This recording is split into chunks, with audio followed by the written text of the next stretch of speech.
y también profesor universitario. Le dejaba una pregunta antes de irnos a la pausa. Usted señala que, según previsiones, Venezuela podría volver a sus niveles de producción de 2.500.000 barriles para el año 2030. Esto no es muy alentador, la verdad, en este momento, pero también señalaba anteriormente que hubo un error al pensar que debía invertirse todo en la faja petrolífera del Orinoco, donde hay petróleo extrapesado, y no en seguir donde tenías pozos todavía cerrados o donde podías también incluso estimular pozos que ya estaban abiertos y que aún podías seguirlos explotando en esta medida donde tenías otro tipo de petróleo, donde podías sacar otro tipo de petróleo. ¿Qué le queda hoy a Venezuela y qué garantiza que esa previsión de volver a esa producción de 2.500.000 barriles se va a extender a 2030? 15 años más allá o 13 años más allá. Primero, no fue un error. Son circunstancias del mercado que nos llevaron. Yo te dije que yo mismo sostenía eso. El precio tiene que mantenerse en $100. Si el precio se mantiene en $100, nuestra producción de la faja y su mejoramiento es rentable. Y podemos producir 4 millones, 5 millones de barriles diarios en el 2020, como eran las expectativas iniciales. Muy bien. Pero resulta que las cosas cambiaron. Y cambiaron, como te dije, ¿sí? Porque hay otros protagonistas en el mercado, porque uno no es un boxeador que hace sombra, siempre hay otro del otro lado. Y como te decía también, no es un problema de pedirle favores, es un problema de competencia y es un problema de, bueno, y de geopolítica también. Ahí está metida la geopolítica, porque está metida la política de las grandes potencias de seguridad energética. ¿Cómo consigue Estados Unidos su seguridad energética? Bueno, desarrollando sus propios yacimientos, pero liquidando la posible utilización del petróleo como un arma por parte de Irak, por parte de Libia, por parte de Irán, ¿no? Destruyendo esos países y garantizando su seguridad energética. ¿Cuál es el plan de Trump hoy? Que dicho en el primer punto de An American Energy Plan, America First Energy Plan, ya no es un problema de seguridad energética, un problema de supremacía. ¿Cómo juega? Cuando él dice allí, ¿cómo lo plantea? Dice, bueno, hay que enfrentar a la OPEP y los estados villanos esos que andan por ahí. Pero para ello nos vamos a aliar con Arabia Saudita, Irak, Siria, Libia, Emiratos Árabes, Qatar, etc. Bueno, pero esa no es la OPEP. Sí, pero cuando yo digo esto, y cuando yo digo la OPEP, estoy metiendo a Venezuela e Irán, que son unos estados forajidos. No me estoy metiendo con ellos. A ellos sí con ellos sí los voy a enfrentar. Y llego a acuerdos con los otros. De paso estoy planteando ya la ruptura de la OPEP. Entonces hay un conjunto de políticas generales que determinan, además, el interés de las grandes transnacionales, que pueden decidir, bueno, mira, si tenemos a nuestra disposición una producción que en promedio no pasa de $20 al barril en todo el Medio Oriente, ¿no? Y estamos garantizando la seguridad de ese suministro, bueno, podemos posponer las aguas profundas, las arenas bituminosas de Canadá, la faja del Orinoco. ¿La vamos a abandonar? No las vamos a abandonar. Para eso tenemos una geoestrategia de largo plazo y bueno, tenemos un gobierno hostil en este momento en Venezuela, pero ese gobierno hostil puede pasar y nosotros haremos todo lo posible porque pase.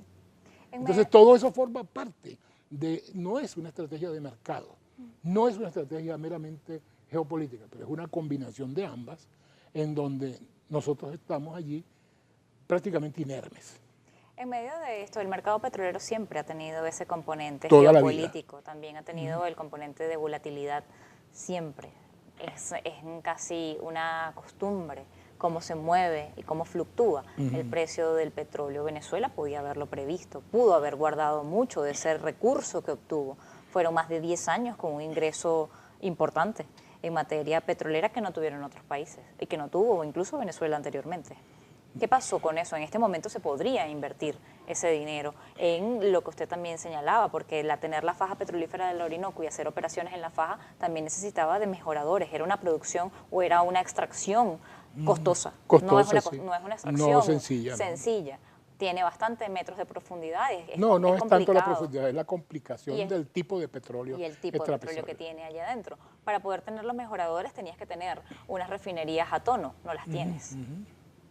Bueno, sí, ahí hay un conjunto de problemas técnicos, operativos y de gestión que no me voy a poner a evaluar en este momento, pero hay unas circunstancias que van más allá de la voluntad o de la capacidad. Nosotros, por ejemplo, ¿qué pasa en este momento cuando llega el petróleo a $100, a 80, 60 dólares, o a 40 por decisión de la OPEP, que se rescató el precio que venía hasta 1989 a 7, 8 dólares y se llevó a 40 dólares? Cuando se llegó a 40 dólares comenzaron los sueños con la faja. Se comenzaron a estimular los sueños con la faja. Y bueno, si tenemos tanto petróleo, ¿por qué no comenzar a desarrollarlo? Si además de eso tenemos una deuda social gigantesca, si nosotros en 1990, en el 1999, en el 2000, nos encontramos con que tenemos 100 años produciendo petróleo y 80% de la población en pobreza y 50% en pobreza extrema, bueno, hay que comenzar, de repente lo urgente se convierte en una prioridad y vamos dejando atrás lo trascendente, la estrategia, y nos vamos muriendo en un tacticismo de resolver la deuda social y cosas por el estilo. Ahí puede haber un enfoque crítico de cómo se hizo eso, pero desde luego que nosotros, sí, es complicado defender o apostar que si se tomó o no se tomó la decisión correcta. Nosotros no somos futurólogos, les digo, no podíamos prever que el precio iba a caer de nuevo por debajo de 80 dólares y bueno, de repente nos encontramos que sí hay gente que lo ha previsto, que hay gente que lo diseña, que hay gente que está haciendo escenarios de larguísimo plazo y está buscando qué es lo que le conviene como potencia, como país, y si esa es la conveniencia, diseña ese panorama. Fíjate tú, el precio del petróleo se mantuvo en 100 dólares por mucho más tiempo que lo que debía, porque estábamos viendo en estos días eso. La sobreoferta petrolera existe antes de 2014, existe mucho antes, y había más petróleo ofrecido que el petróleo demandado y los precios no caían. Bueno, ¿quién mueve los hilos para en un mercado sobresaturado de oferta los precios no caigan? También la conflictividad en Medio Oriente ayudó a eso. Pero esa conflictividad del Medio Oriente estaba estimulada por la invasión norteamericana a Irak, por la destrucción de Libia y por el bloqueo a Irán. Entonces, eso de poner que es la conflictividad del Medio Oriente pone la carga de la responsabilidad del lado de los habitantes del Medio Oriente, pero esa conflictividad fue hasta estimulada. ¿Quiénes fundaron a ISIS? ¿No? Al ejército, a la cuestión islámica. Qatar y Arabia Saudita están allí complicados. Ahora Qatar y Arabia Saudita forman parte de la coalición que está bombardeando a ISIS. Entonces ahí hay mucho juego geopolítico perverso y mucha manipulación. Entonces, decir, la conflictividad del Medio Oriente, como que nadie más tuviera su mano metida allí. No, bueno, claro, en la conflictividad del Medio Oriente hubo intervención americana, sin duda, en medio de este proceso que se dio y se llevó en los últimos años. Pero eso favoreció el incremento de los precios del petróleo. Claro, ¿y quién buscaba? Bueno, y alguien que necesitaba ese incremento de los precios del petróleo para hacer rentable, por ejemplo, el esquisto, el shale oil. Los demás países también debieron tener previsión y visión y darse cuenta de que tenían que guardar dinero para el futuro e invertirlo en el petróleo y en sus industrias.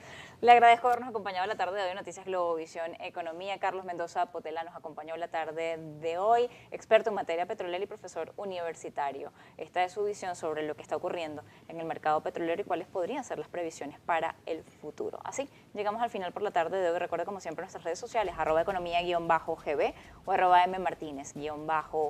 En Instagram, marianamartinez.r. Tengan todos feliz tarde.